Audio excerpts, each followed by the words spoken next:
Hello party people. ಇವತ್ತಿನ ಪಾರ್ಟಿಗೆ ಸೊಪ್ಪಿನ ಬಸ್ಸಾರು. ಏನು ಸೊಪ್ಪು ಅಂತ ಕೇಳ್ತಾ ಇದ್ದೀರಾ? ಇದುವೇ ಕಿರಿಕ್ಸೋಲೆ ಸೊಪ್ಪು. ಹೌದು, ಕಿರಿಕ್ಸೋಲೆ ಸೊಪ್ಪಿನ ಬಸ್ಸಾರನ್ನು ಈಗ ಹೇಗೆ ಮಾಡೋದು ಅಂತ ಕಲ್ತ್ಕೊಳ್ಳೋಣ. ಓಕೆ, ಮೊದಲು ನಾವು ಒಂದು ಕುಕ್ಕರ್ಗೆ ಬೇಳೆ ಹಾಕಿ ನೀಟಾಗಿ ವಾಶ್ ಮಾಡ್ಕೊಳ್ಳೋಣ. ನೀಟಾಗಿ ವಾಶ್ ಮಾಡಿಕೊಂಡು ಕುಕ್ಕರ್ಗೆ ಬೇಳೆ ಹಾಕಿ ಇಟ್ಕೊಳ್ಳೋಣ. ಅದ್ರ ಜೊತೆಗೆ ಇವಾಗ ಸೊಪ್ಪನ್ನು ಕಚ ಕಚ ಕಚ ಕಚ ಅಂತ ಕಟ್ ಮಾಡಿಬಿಟ್ಟು ಬೇಳೆ ಜೊತೆ ಸೊಪ್ಪನ್ನ ಹಾಕೋಣ. ಬನ್ನಿ, ನೀಟಾಗಿ ವಾಶ್ ಮಾಡಿದ್ದೀನಿ ಸೊಪ್ಪನ್ನ. ಈ ಸೊಪ್ಪು ಆರೋಗ್ಯಕ್ಕೆ ತುಂಬ ಒಳ್ಳೆಯದು. ಏನು ಅಂದರೆ ಇದರಲ್ಲಿ ಐರನ್ ಕಂಟೆಂಟ್ ಇರೋದ್ರಿಂದ ಹಿಮೋಗ್ಲೋಬಿನ್ನ ಇನ್ಕ್ರೀಸ್ ಮಾಡುತ್ತೆ. ಹಾಗೆಯೇ ಫೈಬರ್ ಕಂಟೆಂಟ್ ಸಹ ಜಾಸ್ತಿ ಇರುತ್ತೆ. ಆದ್ದರಿಂದ ನೋಡ್ತಾ ಇದ್ದೀರಲ್ಲ, ಸೊಪ್ಪಿಗಿಂತ ದಂಟು ಸ್ಟೆಮ್ ಅನ್ನೋದೇ ಜಾಸ್ತಿ ಇದೆ. ಆದ್ದರಿಂದ ಇದು ಈ ಈ ಜೀರ್ಣಕ್ರಿಯೆ ವ್ಯವಸ್ಥೆ ಇರುತ್ತಲ್ಲ, ಅದು ತುಂಬ ಚೆನ್ನಾಗಾಗತ್ತೆ. ಕಾನ್ಸ್ಟಿಪೇಷನ್ಗೆ ತುಂಬ ಒಳ್ಳೆಯದು.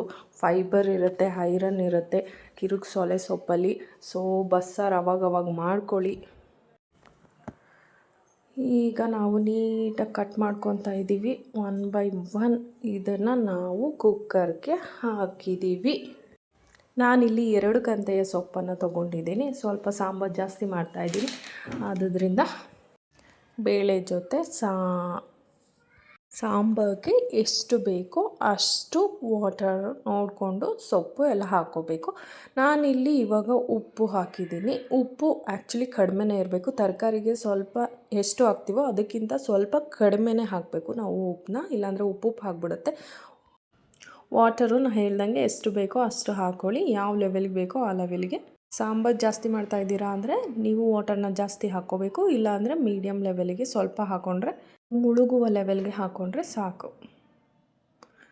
ಓಕೆ, ಇವಾಗ ಕುಕ್ಕರ್ ಕ್ಲೋಸ್ ಮಾಡೋಣ. Yes, it's close. ನಾವು ವಿಲ್ ಟೇಕ್ ಆನಿಯನ್ ತೊಗೊಂಡಿದ್ದೀವಿ. ಒಂದು ದಪ್ಪ ಗಾತ್ರದ ಆನಿಯನ್ನ. ಇದನ್ನು ನೀಟಾಗಿ ಕಚ ಕಚ ಕಚ ಕಚ ಅಂತ ಕಟ್ ಮಾಡ್ಕೊಳ್ಳೋಣ. ಇದು ನಾವು ಮಸಾಲೆಗೆ ರೆಡಿ ಮಾಡ್ತಾ ಇದ್ದೀವಿ. ಆದ್ದರಿಂದ ಇದನ್ನು ದಪ್ಪದಾಗೂ ಸಹ ಕಟ್ ಮಾಡ್ಕೋಬೋದು. ಮಸಾಲೆಗೆ ರೆಡಿ ಮಾಡ್ತಾ ಇದ್ದೀವಿ ಸಾಂಬಾರ್ಗೆ. ಆನಿಯನ್ ಕಟ್ ಮಾಡಿದ್ದಾಯಿತು. ನಾವು ವಿಲ್ ಟೇಕ್ ಒನ್ ವೆಸಲ್. ಈ ವೆಸಲ್ ಸ್ವಲ್ಪ ಆಯಿಲ್ ಹಾಕ್ಕೊತಾ ಇದ್ದೀವಿ. ಆಯಿಲ್ ಬಿದ್ದ ನಂತರ ಮೆಣಸಿನಕಾಯಿ ಅಂದರೆ green chillies. Okay, green chillies ಹಾಕೊಳ್ಳೋಣ. ಖಾರ ಜಾಸ್ತಿ ಬೇಕು ಅಂದರೆ ಖಾರ ಹಾಕೋಬೋದು. ಗ್ಯಾಸ್ಟ್ರಿಕ್ ಇರೋರು ಹಸಿರು ಮೆಣಸಿನ್ಕಾಯಿ ತಿನ್ನಬೇಡಿ, ನೀವು ರೆಡ್ ಚಿಲ್ಲೀಸ್ ಹಾಕ್ಕೊಳ್ಳಿ. ನೆಕ್ಸ್ಟ್ ಒಂದು ಬೆಳ್ಳುಳ್ಳಿ ಹಾಕ್ಕೊಂಡಿದ್ದೀನಿ. ತದನಂತರ ಆನಿಯನ್ ಹಾಕಿದ್ದೀನಿ. ನೀಟಾಗಿ ಬಾಡಿಸ್ಕೊಳ್ಳೋಣ. ಎಣ್ಣೆಯಲ್ಲಿ ನೀಟಾಗಿ ಬೇಯಬೇಕದು. ನೆಕ್ಸ್ಟ್ ಏನು ಹಾಕೋಣ? ಜೀರಿಗೆ. 1 ಟೀ ಸ್ಪೂನ್ ಜೀರಿಗೆ ಜಾಸ್ತಿ ಹಾಕಬೇಕು ಬಸ್ಸಾರಿಗೆ. ಹೌದು, ಬೆಳ್ಳುಳ್ಳಿ ಮತ್ತು ಜೀರಿಗೆ ಜಾಸ್ತಿ ಇರಬೇಕು. ನೆಕ್ಸ್ಟ್ ನಾವು ಏನು ಹಾಕೊಳ್ಳೋಣ ಅಂದರೆ ಹುಣಸೆ ಹಣ್ಣು. ನೋಡ್ತಾ ಇದ್ದೀರಲ್ಲ, ಇಷ್ಟು ಹುಣಸೆ ಹಣ್ಣು ಹಾಕ್ತಾಯಿದ್ದೀನಿ ನಾನು. ಈ ಒಂದು ಟೊಮೆಟೊ ಹಾಕಿದ್ರೂ ಇಷ್ಟು ಹುಣಸೆ ಹಣ್ಣು ಹಾಕ್ತಾಯಿದ್ದೀನಿ. ಬಸ್ಸಾರಿಗೆ ಹುಣಸೆ ಹಣ್ಣು ಕಂಪಲ್ಸರಿ. ಎಸ್, ಹುಣಸೆ ಹಣ್ಣು ಹಾಕಲೇಬೇಕು. ಆಲ್ಮೋಸ್ಟ್ ಇದು ರೆಡಿ ಇದೆ. ನಾವಿವಾಗ ನೀಟಾಗಿ ಆಡಿಸ್ಕೊಂಡು ಒಂದು ಟೊಮೆಟೊ ಕಟ್ ಮಾಡ್ಕೊಂಡಿರೋ ಟೊಮೆಟೊ, ಒಂದು ಬಿಗ್ ಸೈಜಿಂದು ನಾನು ಟೊಮೆಟೊ ತೊಗೊಂಡಿದ್ದೀನಿ. ಈ ಟೊಮೆಟೊನ ಹಾಕೊಳ್ಳೋಣ.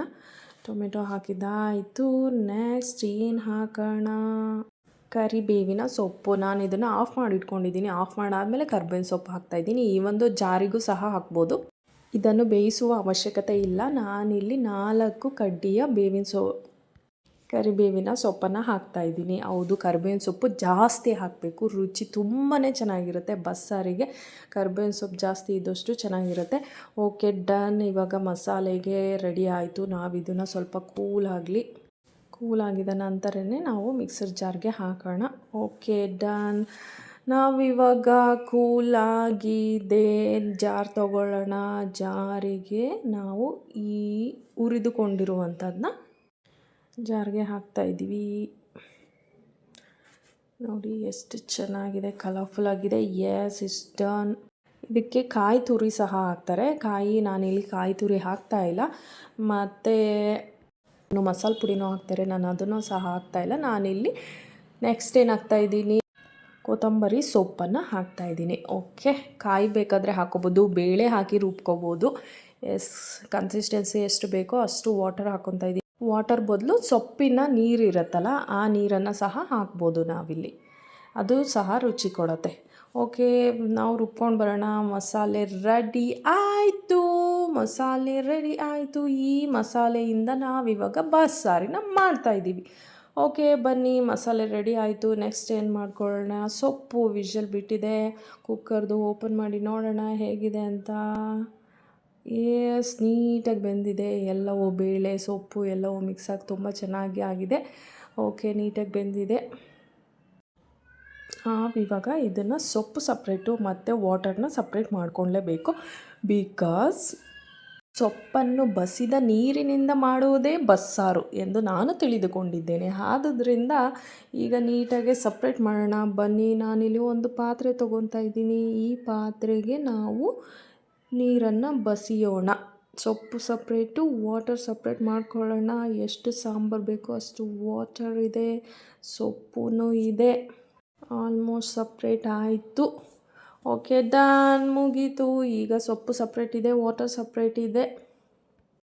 ನೆಕ್ಸ್ಟ್ ಪ್ರೋಸೆಸ್, ನಾವಿಲ್ಲಿ ಒಂದು ದೊಡ್ಡ ಗಾತ್ರದ ಆನಿಯನ್ನ ಕಟ್ ಮಾಡಿ ಇಟ್ಕೊಂಡಿದ್ದೀನಿ ಒಗ್ಗರಣೆಗೆ. ಓಕೆ, ಒಂದು ಪಾತ್ರೆ ತೊಗೊಳ್ಳೋಣ. ಪಾತ್ರೆ ತೊಗೊಂಡು ಒಗ್ಗರಣೆ ಸ್ಟಾರ್ಟ್ ಮಾಡೋಣ. ಮೊದಲು ಸಾಸಿವೆ ಚಟಪಟ ಚಟಪಟ ಚಟಪಟ ಅನ್ನಲೇಬೇಕು. ಸೊ ಹಾಗಾಗಿ ಮೊದಲು ಸ್ವಲ್ಪ ಸಾಸಿವೆನ ಹಾಕ್ಕೋತಾ ಇದ್ದೀನಿ. ಸಾಸಿವೆಯ ನಂತರ ಆಯಿಲ್, ಎಣ್ಣೆಯನ್ನು ಹಾಕಬೇಕು.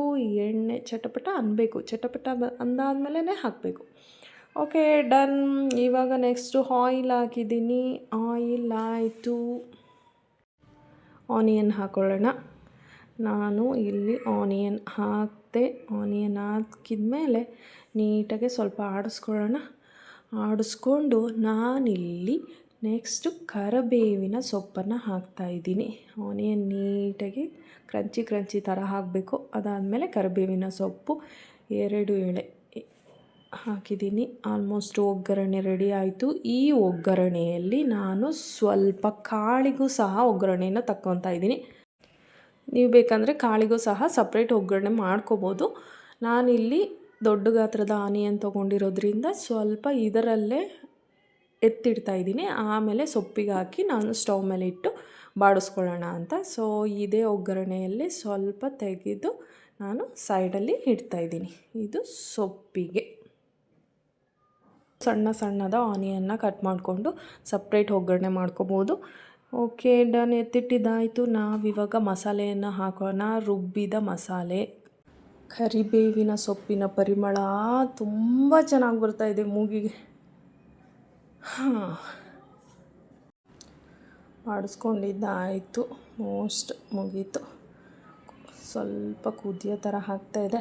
ನಾವಿವಾಗ ಸೊಪ್ಪಿನ ನೀರನ್ನು ಇದಕ್ಕೆ ಹಾಕೊಳ್ಳೋಣ.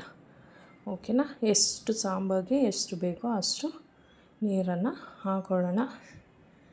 ಎಲ್ಲಿಗೆ ನಮ್ಮ ಬಸ್ಸಾರಿನ ಅಧ್ಯಾಯ ಮುಗಿಯಿತು. ಇದಕ್ಕೆ ಸ್ವಲ್ಪ ಕೊತ್ತಂಬರಿ ಸೊಪ್ಪನ್ನು ಹಾಕಿಬಿಟ್ರೆ ಮುಗಿಯುತ್ತೆ. ಇದು ಕುದೀತಾ ಇರಲಿ. ನೆಕ್ಸ್ಟ್ ನಾವಿಲ್ಲಿ ಸೊಪ್ಪಿಗೆ ಒಗ್ಗರಣೆಯನ್ನು ಮಾಡ್ಕೊಳ್ಳೋಣ. ಸೊಪ್ಪು ನೀಟಾಗಿ ಹಿಂಡ್ಕೊಳ್ಳೋಣ. ಈಗ ಸೊಪ್ಪು ಆರೋದಕ್ಕಿಟ್ಟಿದೆ. ಆರಿದ ನಂತರ ಹೀಗೆ ನಾವು ಸ್ವಲ್ಪ ತಗೊಂಡು ಹಿಂಡ್ಕೋಬೇಕು. ನೀಟಾಗಿ ಹಿಂಡ್ಕೊಂಡು ನೀರು ಮತ್ತು ಸೊಪ್ಪನ್ನ ಸಪ್ರೇಟ್ ಮಾಡಿ ಇಟ್ಕೊಳ್ಳೋಣ. ಆಲ್ಮೋಸ್ಟು ಸೊಪ್ಪನ್ನ ಹಿಂಡಿದ್ದು ಆಯಿತು. ಇವಾಗ ನೀರು ಸಪ್ರೇಟ್ ಆಗಿದೆ, ಸೊಪ್ಪು ಸಪ್ರೇಟ್ ಆಗಿದೆ. ಇದಕ್ಕೆ ಒಗ್ಗರಣೆ ಮಾಡ್ಕೊಳ್ಳೋಣ. ಓಕೆ, ಆ ಒಗ್ಗರಣೆಗೆ ಇವಾಗ ನಾವು ತೊಗೊಳ್ಳೋಣ ಒಂದು ಪಾತ್ರೆ. ಈ ಪಾತ್ರೆಗೆ ನಾವು ಒಗ್ಗರಣೆಗೆ ಅಂತ ಸ್ವಲ್ಪ ಆನಿಯನ್ಸ್ನೆಲ್ಲ ತೆಗೆದಿಟ್ಕೊಂಡಿದ್ವಲ್ಲ, ಅದನ್ನು ಹಾಕ್ತಾಯಿದ್ದೀನಿ. ಸ್ಟವ್ ಹಚ್ಚಿದ್ದೀನಿ. ಇದಕ್ಕೆ ನಾವು 2 ಕೆಂಪು ಮೆಣಸಿನಕಾಯನ್ನು ಹಾಕ್ತಾಯಿದ್ದೀನಿ. ಏನಕ್ಕೆ? ಹಸಿರು ಮೆಣಸಿನಕಾಯಿ ಹಾಕಿದ್ರೆ ಕಾಣೋದಿಲ್ಲ ಸೊಪ್ಪಲ್ಲಿ. ಸೊ ಕೆಂಪು ಮೆಣಸಿನಕಾಯನ್ನು ಹಾಕ್ತಾಯಿದ್ದೀನಿ. ಚಿಟಿಕೆ ಉಪ್ಪನ್ನು ಹಾಕ್ಬಿಟ್ಟು ಇದಕ್ಕೆ ಸೊಪ್ಪು ಹಾಕಿದರೆ ಒಗ್ಗರಣೆ ರೆಡಿ ಆಗುತ್ತೆ. ನಿಮಗೆ ಬೇಕಂದರೆ ಸಪ್ರೇಟಾಗೂ ಒಗ್ಗರಣೆ ಹಾಕೋಬೋದು. ನಾನು ಆವಾಗಲೇ ಹೇಳಿದೆ, ಸೊಪ್ಪು ಒಂದು 2 to 3 ಮಿನಿಟ್ಸ್ ಇದನ್ನು ಬಿಸಿಯಾಗಿ ಹೀಗೆ ಆಡಿಸ್ಕೋಬೇಕು. ಈಗ ಆಡಿಸ್ಕೊಂಡ್ರೆ ರುಚಿ ತುಂಬ ಚೆನ್ನಾಗಿರುತ್ತೆ.